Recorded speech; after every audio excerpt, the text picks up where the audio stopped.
everybody. My name is Haley Harrell, and I'm a college softball player for Southeastern University. So I'm sure many of you guys have played on a sports team before. Actually, you all have because you're college softball players. But if you have, you know the pressures that you face whenever you're like on the field or in the batter's box or anything like that. So basically today I'm just going to tell you how to alleviate those pressures and 4 things that you can do, like you should think about whenever you get in the batter's box before you go to hit a ball. So, like I said before, you play on a college softball team and you feel that pressure all the time. So have you ever gone up to bat and looked on the third baseline and you see your coach looking at you, and then you hear your teammates yelling and people in the stands, parents, random parents that feel the need to yell at you all the time, or even put pressure on yourself before you get in the box? You probably have. So today we're going to do a little exercise just to start things off. Everybody close your eyes. Great job, Kate. Okay, close your eyes. So I want you to think about a time that you felt pressure whenever you were up to bat, or in any time in your life, like you just felt a lot of pressure. Alright, remember that feeling. I'm going to give you a scenario. Bottom of the 7th inning. You're down by 1 run. There's 2 outs. And you have to get this run on. Or you have to have a good hit in order to score. If you don't, your team loses. Do you feel that pressure in your gut? Alright, now I want you to imagine the pitcher, or what you feel, and I want you to imagine the pitcher pitching the ball at you. Which way are the seams rolling? How does it roll off her hand? What pitch is it?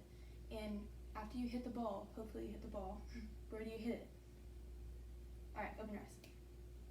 So that is a little exercise called visualization. In this exercise, you get to control the controllables, but in real life you can't always do that, which is why you feel more pressure. So the 4 things I'm going to be talking about today are your mechanics, your confidence levels, your deep breaths, and watching the ball all the way. So, in my 4 points, the first one is mechanics.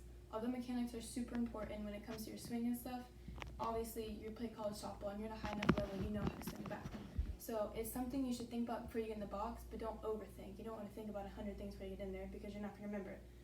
So before you step in the box, I would recommend saying 1 to 2 things just to remind yourself. For me right now, I'm struggling with keeping my hands inside the ball and my timing. So when I go up to bat, I just think about keeping my hands inside and loading earlier so that I can get to the ball quicker. And for you, it's going to be different. And it could be different between at-bats too. I might struggle with something one at-bat, and in a different game, I could struggle with something completely different. Also, since you're in college, obviously you already have your own swing, and it's unique to you. So don't try to change everything before you go up to bat. That's like saying, what if somebody came out with a new study, and they told you that you run faster if you run with your arms straight out to the side like this? Obviously, it could be true if, the study showed it, but you're not going to do that right before a race because you've been running like this for so long, you're going to be faster that way. Same thing with the swing.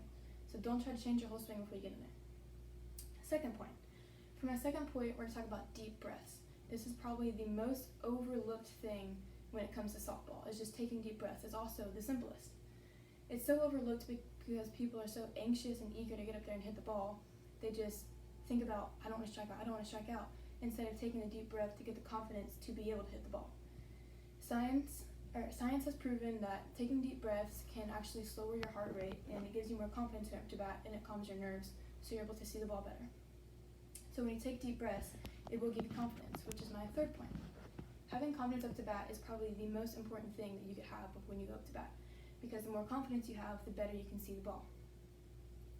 Obviously, confidence is really important, but did you know that if everything in your whole swing fails, you're just like, you can't see the ball, you swing with your eyes closed, it doesn't really matter. Anything could fail in your swing, but if you have confidence, you could still hit the ball. Whereas my opposite hand, which speaking from experience, everything can be perfect in my swing. Like the swing off the tee, just a perfect swing, but if I don't have confidence, I'm probably not going to hit the ball. So confidence is one of the most important aspects of softball, and if you don't have it, you're probably going to fail, because softball is a game of failures.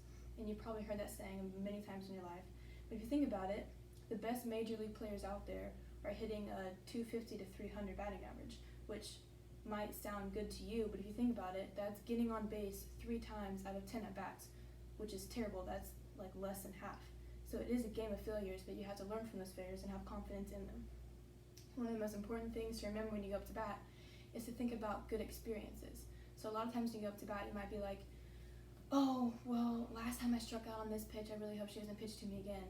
But the most important thing to do is go up there and think about something that you did great, like visualizing it. You're like, okay, if she gives me this pitch, I know I can hit it because I do this in practice. I've done it in games before. think about past successes in order to have a successful at-bat. And my last point today is watching the ball, which is almost as crucial as confidence. So in order to watch the ball, you have to watch it out of the pitcher's hand the whole time.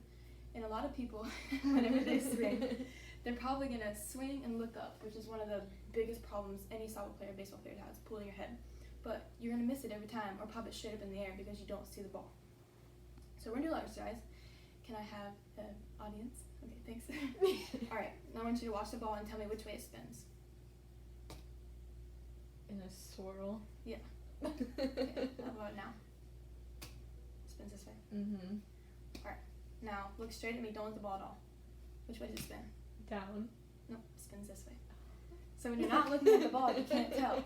And in order to get your timing down, you have to be able to tell which way the ball is spinning. Because if I'm pitching it this way, I have to swing earlier if it's a screwball, and if it's a curveball, you have to know it's a curveball so you can swing later. Because timing is also crucial. But it comes with confidence and watching the ball. So that was just a little exercise to prove that watching the ball is probably the most important thing you can do in softball. So out of those 4 points, if you go up to bat and you can remember all 4 of those things, you're almost guaranteed to have a successful at bat. Watching the ball all the way, taking deep breaths, having all the confidence you need, and just maybe little mechanical stuff just to help with your everyday swing.